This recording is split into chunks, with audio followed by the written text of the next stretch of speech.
Assalamualaikum warahmatullahi wabarakatuh.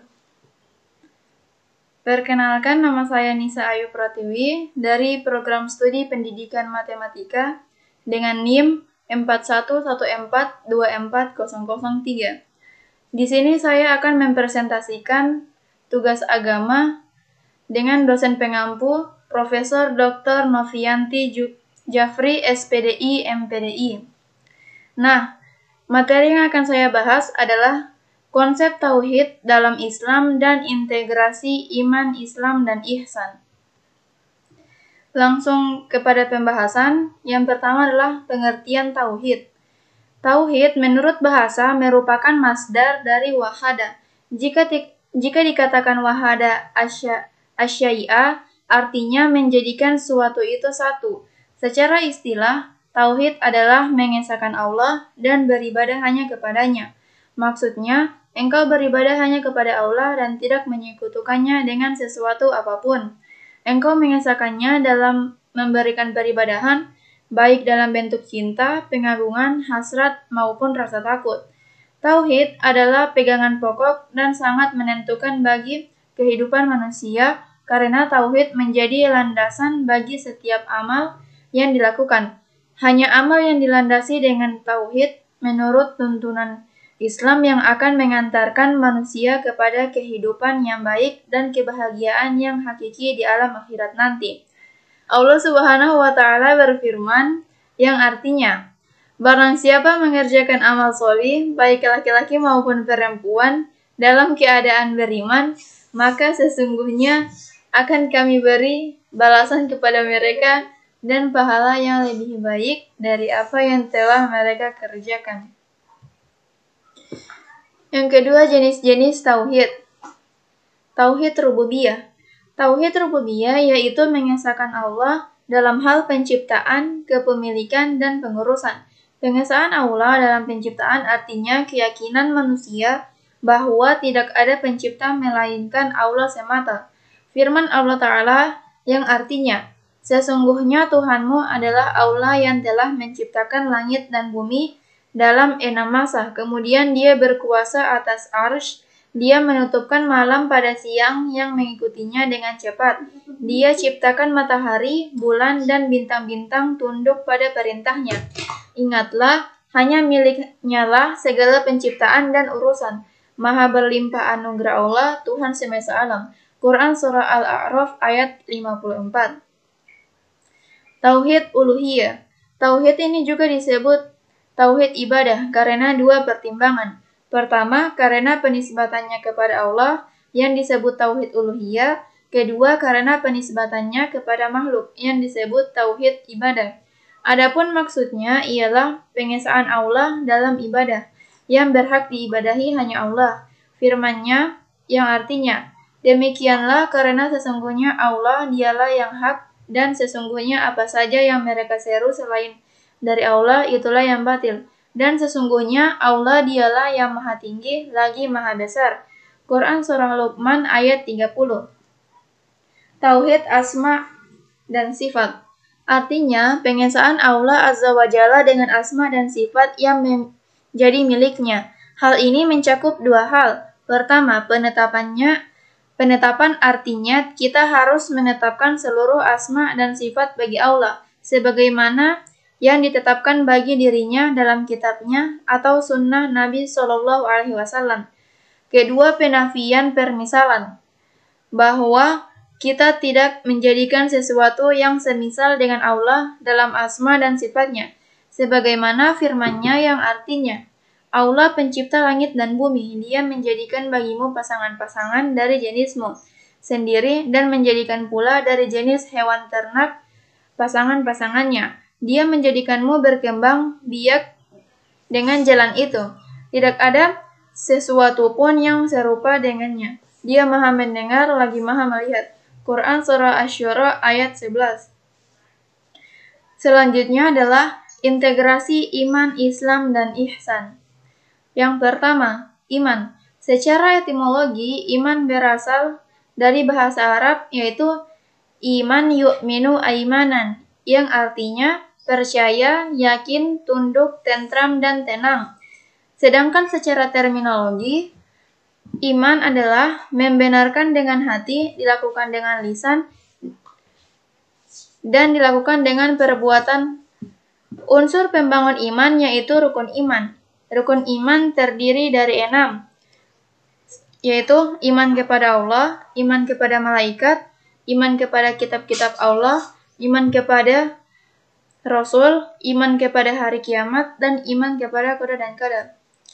Yang kedua, Islam. Secara etimologi, Islam berasal dari bahasa Arab yaitu Islam yuslimu islaman, yang artinya sejahtera, tidak cacat, selamat. Secara terminologi, sikap taat atau patuh dan berserah diri dari seorang hamba kepada Allah. Unsur pembangun Islam adalah rukun Islam. Rukun Islam ada 5, yaitu mengucapkan 2 kalimat syahadat, sholat 5 waktu, berpuasa di bulan Ramadan, membayar zakat, dan menunaikan haji. Yang ketiga, ihsan. Secara etimologi, ihsan berasal dari bahasa Arab, yaitu ihsan, yuhsinu, ihsanan, yang artinya perbuatan yang baik. Sedangkan secara terminologi, ihsan yaitu beribadah kepada Allah seolah-olah engkau melihatnya, maka jika engkau tidak melihatnya, sesungguhnya Allah melihatmu. Hubungan iman, Islam, dan ihsan. Iman, Islam, dan ihsan satu sama lainnya memiliki hubungan karena merupakan unsur-unsur agama atau ad-din. Iman, Islam, dan ihsan adalah satu kesatuan yang tidak bisa dipisahkan satu dengan lainnya. Iman adalah keyakinan yang menjadi dasar akidah. Keyakinan tersebut kemudian diwujudkan melalui pelaksanaan kelima rukun Islam. Sedangkan pelaksanaan rukun Islam dilakukan dengan cara ihsan, sebagai upaya pendekatan diri kepada Allah. Selain itu, iman, Islam, dan ihsan sering juga diibaratkan hubungan di antara ketiganya adalah seperti segitiga sama sisi, yang sisi satu dan sisi lainnya berkaitan erat. Segitiga tersebut tidak akan terbentuk kalau ketiga sisinya tidak saling mengait. Jadi, manusia yang bertakwa harus bisa meraih dan menyeimbangkan antara iman, Islam, dan ihsan. Perbedaan antara iman, Islam, dan ihsan. Di samping adanya hubungan di antara ketiganya, juga terdapat perbedaan di antaranya sekaligus merupakan identitas masing-masing. Iman lebih menekankan pada segi keyakinan dalam hati. Islam merupakan sikap untuk berbuat dan beramal, sedangkan ihsan merupakan pernyataan dalam bentuk tindakan nyata. Dengan ihsan, seseorang bisa diukur tipis atau tebal iman dan Islamnya. Keutamaan iman, Islam, dan ihsan bagi manusia. Ali bin Abi Thalib mengemukakan tentang keutamaan iman, Islam, dan ihsan sebagai berikut. Sahabat Ali berkata, sesungguhnya iman itu terlihat seperti sinar yang putih. Apabila seorang hamba melakukan kebaikan, maka sinar tersebut akan tumbuh dan bertambah sehingga hati berwarna putih. Sedangkan kemunafikan terlihat seperti titik hitam. Maka bila seseorang melakukan perkara yang diharamkan, maka titik hitam itu akan tumbuh dan bertambah hingga hitamlah warna hati. Jadi, iman, Islam, dan ihsan mempunyai keutamaan yang sangat besar dalam pandangan Islam. Ini karena bagi para pelakunya akan diberikan surga oleh Allah Subhanahu wa Ta'ala, sebagaimana yang telah dijanjikan oleh Allah Subhanahu wa Ta'ala dalam Al-Quran dan hadis. Kesimpulan. Kesimpulan dari materi ini adalah tauhid. Ini adalah dasar utama ajaran Islam, yaitu keyakinan bahwa Allah adalah satu-satunya Tuhan yang berhak disembah. Iman merujuk pada kepercayaan dan keyakinan terhadap hal-hal yang gaib dan ajaran-ajaran Islam, termasuk iman kepada Allah, malaikat, kitab-kitabnya, rasul-rasulnya, hari kiamat, dan takdir. Islam ini adalah praktik dan pelaksanaan dari ajaran Islam dalam kehidupan sehari-hari, termasuk mengikuti rukun Islam seperti syahadat, sholat, zakat, puasa, dan haji. Sedangkan ihsan berarti berbuat baik dengan kesadaran penuh bahwa Allah melihat segala perbuatan. Secara keseluruhan, tauhid adalah landasan dasar dari iman. Iman merupakan aspek internal dari kepercayaan, sementara Islam adalah manifestasi eksternal dari iman melalui praktik, dan ihsan adalah tingkat kesadaran dan kualitas dalam melaksanakan amal. Semua ini saling berkait dan membentuk keseluruhan ajaran Islam. Selanjutnya, kita masuk pada sesi tanya jawab.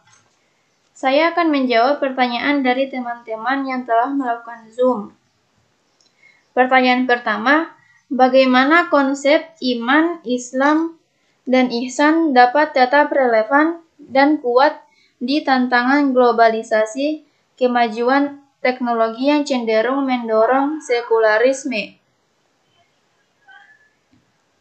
Jawabannya adalah, konsep iman, Islam, dan ihsan dalam konteks globalisasi dan kemajuan teknologi dapat tetap relevan dengan beberapa pendekatan. Yang pertama, mengajarkan nilai-nilai iman dan ihsan sejak dini dalam pendidikan bisa membantu generasi muda memahami dan mengintegrasikan prinsip-prinsip tersebut dalam kehidupan sehari-hari meskipun di tengah perkembangan teknologi. Yang kedua, memanfaatkan teknologi untuk menyebarluaskan platform media sosial dan konten digital yang mengedukasi tentang iman, Islam, dan ihsan. Ketiga, menanamkan pentingnya pengembangan diri dalam Islam yang berfokus pada ihsan, perbuatan baik, dan perhatian terhadap kualitas dapat membantu individu tetap menjaga integritas dan keimanan di tengah arus globalisasi. Yang keempat, terlibat dalam dialog antar budaya dan antar agama dengan cara yang menghargai iman dan nilai-nilai Islam sambil tetap terbuka terhadap pemahaman yang berbeda dapat memperkuat posisi Islam dalam masyarakat. Pertanyaan kedua adalah, mengapa tauhid menjadi dasar untuk menanamkan syariat atau ajaran Islam? Tauhid adalah dasar utama dalam Islam karena ia menyatakan keesaan dan ketunggalan Allah sebagai Tuhan.